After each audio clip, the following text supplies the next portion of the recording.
ሰላም እናቶች እንዲሁም አባቶች እንኳን ወደ ቻናላችን በደህና መጣችሁ። ዛሬ በጣም ስለምንጠየቅበት ርዕስ እንነጋገራለን። የስክሪን ጊዜ። ልጆቻችን ስንት ሰዓት ስልክ ወይም ቲቪ ማየት አለባቸው? ታብሌትስ ስንት ሰዓት መጠቀም አለባቸው? ስለሚሉት እናያለን። ጥናቶች እንደሚያሳዩን ከመጠን ያለፈ የስክሪን ታይም ወይንም የስክሪን ጊዜ የልጅን የቋንቋ እድገትና የእንቅልፍ ስርዓት ላይ ትልቅ ተጽዕኖ አለው። ስለዚህ ዛሬ በእድሜ እየከፋፈልን ግልጽ የሆነ መመሪያ እናካፍላችኋለን። በተጨማሪም 5 ተግባራዊ ነጥቦችን እናያለን። ስለዚህ እስከ መጨረሻው አብራችሁን ቆዩ። ክፍል 1 የእድሜ የተከፋፈለ መመሪያ። ከ0 ዓመት እስከ 2 ዓመት በዚህ እድሜ ምንም አይነት የስክሪን ጊዜ አይመከርም፣ ከቪዲዮ ኮል በስተቀር፣ ከቤተሰብ ጋር በስልክ ከመተያየት ውጪ ማለት ነው። ለምን ካሉን ምክንያቱም በዚህ ወቅት አንጎል በፍጥነት እያደገ ነው። እናም ልጆች ከሰው ልጅ ጋር ያላቸው ግንኙነት በደንብ አእምሯቸው እንዲያድግ ያደርገዋል። ስክሪን ግን በተቃራኒው አእምሯቸውን ያደክመዋል። ስለዚህ በዚህ እድሜ ምንም አይነት ስክሪን ባታሳዩአቸው ይመከራል።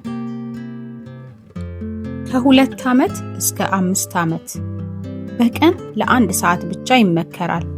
እርሱም ጥራት ያለው ይዘት መሆን አለበት። የሚያስተምሩ ፕሮግራሞች ቢሆን ይመረጣል። በተጨማሪም ወላጆች አብሮ መመልከት ስለምን እንደሆነ እስከ መጨረሻው ማየትን ለልጆቻቸው ይጠቅማቸዋል። ከ6 ዓመት በላይ በዚህ እድሜ ወጥ የሆነ ገደብ ያስፈልጋል። ግን የተወሰነ ሰዓት ብቻ ሳይሆን የስክሪን ጊዜ ከእንቅልፍ ጋራ፣ ከሰውነት እንቅስቃሴ ጋራ፣ ከቤት ስራ ጋራ የተመጣጠነ እንዲሆን ማድረግ ወሳኝነት አለው። ክፍል 2 ለምን ይሄ አስፈለገ? አንደኛ፣ ከመጠን ያለፈ የስክሪን ጊዜ የልጆችን የቋንቋ እድገት ይጎዳል። ልጆች ከሰው ጋር በመነጋገር ነው ቋንቋን የሚማሩት። የሚያዋራቸው ከሌለ፣ ስክሪን ላይ ብቻ የሚውሉ ከሆነ አፍ ለመፍታት እንዲሁም ለማውራት ይቸገራሉ። ሌላው የበዛ የስክሪን ጊዜ የልጆችን እንቅልፍ ይረብሻል። በተለይ ከመኝታ በፊት የቲቪ ወይንም የስልክ ጊዜ ሲኖር ልጆች እንቅልፋቸው እንዲረበሽ፣ በጊዜ እንዳይተኙ፣ በቂ እንቅልፍ እንዳያገኙ ያደርጋል። 3ኛ፣ የበዛ የስክሪን ጊዜ ልጆች ትኩረት እንዲያጡ ያደርጋል። በተለይ አሁን ላይ እንደ ቲክቶክ ያሉ አጫጭር ይዘት ያላቸው ቪዲዮዎች ልጆች አንድ ነገር ላይ ብቻ ትኩረት እንዲያጡ ያደርጋቸዋል፣ ትኩረታቸውም እንዲቀንስ ጭምር። 4ኛ፣ የበዛ የስክሪን ጊዜ መኖር የልጆች የሰውነት እንቅስቃሴን ይቀንሳል። አሁን እንደምናየው አብዛኛው ልጅ ከመጫወት፣ ከመሯሯጥ፣ ከእኩዮቻቸው ጋር ጊዜ ከማሳለፍ ይልቅ ቁጭ ብሎ ስልክን ማየት ያበዛሉ። ይህ ደግሞ ልጆች እንቅስቃሴ እንዲቀንሱ ያደርጋቸዋል። ክፍል 3 ተግባራዊ ምክሮች። አንደኛ፣ ስክሪን የማይኖርበት ጊዜን ያመቻቹ ወይንም ይፍጠሩ። ከምግብ ሰዓትና ከመኝታ 1 ሰዓት በፊት ምንም አይነት ቲቪ ወይንም ስልክ ማየት አለመፍቀድ ወይንም እንደ ቤቱ ሕግ ማለማመድ። ይህ በቤት ውስጥ እንደ ቤተሰብ ያለን ግንኙነት ለማጠናከር፣ እርስ በርስ ለማውራት እድልን ይፈጥራል። በተጨማሪም ልጆች በቂና ጥራት ያለው እንቅልፍ እንዲተኙ ይረዳቸዋል። 2ኛው፣ ክትትልን ማድረግ። ልጆች ብቻቸውን ስክሪን ላይ አለመተው። አብረው ልጆቻችሁ የሚያዩትን መመልከት እና ስለሚያወራው ወይንም ቪዲዮ ምን አይነት ይዘት እንዳለው ከልጆ ጋር መነጋገር። ይህ ያዩትን ወደ ተግባራዊነት ወይንም ወደ ትምህርት ይቀይረዋል። 3ኛ፣ ከብዛት ይልቅ ጥራትን መምረጥ። ሁሉንም ቪዲዮ እኩል አይደሉም። የሚያስተምሩ ከእድሜያቸው ጋር ተገቢ የሆኑ ቪዲዮዎችን ለልጆች መምረጥ ተገቢ ነው።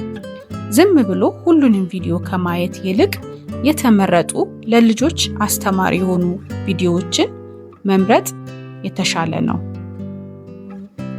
አራተኛ፣ ሌሎች ተግባራትን ያቅርቡ። ልጆች ስልክ ወይንም ቲቪ ለማየት ሲጠይቁ በተቃራኒው ሌላ ተግባራትን ያቅርቡላቸው። ውጪ መጫወትን፣ መጽሐፍ ማንበብን፣ ከቤተሰብ ጋር ቤት ውስጥ ጌም መጫወትን ማበረታታት። አምስተኛ፣ ራስዎ ምሳሌ ይሁኑ።